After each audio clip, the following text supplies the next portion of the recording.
સુરતમાં ભગવાનના મંદિરો પણ નથી રહ્યા સુરક્ષિત. રામનગર ખાતે મહાદેવ મંદિરમાં ધોળે દિવસે થઈ ચોરી. ચોરીની સમગ્ર ઘટના સીસીટીવીમાં કેદ થઈ છે. સીસીટીવીમાં દેખાતા વ્યક્તિ દ્વારા મહાદેવ મંદિરમાં ચાંદીના નાગની કરાઈ ચોરી. સુરતમાં ભગવાનના મંદિરો પણ નથી રહ્યા સુરક્ષિત.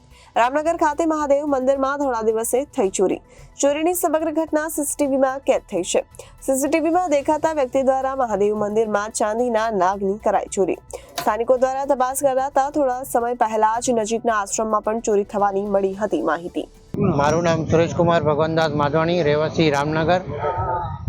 આપણે રામનગરમાં આવેલું નીલકંઠ મહાદેવ મંદિર એસએમસી ગ્રાઉન્ડની સામે આપણે બધા દર્શન કરવા ગયા તો જોયું નાગદેવ મહારાજની હતા, શંકર ભગવાનની મંદિરની ઉપર લુંગની ઉપર. તો અમે લોકોએ આ વિડીયો અમે ગ્રુપમાં ફેર્યું અને અમારું રામનગર ગ્રુપ છે એમાં ફેર્યું તો એક મેસેજ આવ્યું કે ટેવરામ આશ્રમમાંથી 4 દિવસ પહેલા કોઈ આજ ભાઈ ચોરી કરી ગયો છે છત્ર. આપણે આ વિડીયો જોયા કરાયો પછી પોલીસને ફરિયાદ કરી કે ભાઈ આ માણસ જલ્દીથી જલ્દી પકડાય, બીજા મંદિરોમાં ચોરી ન થાય. Reporter Arvind Rathod, Janadesh news, Surat.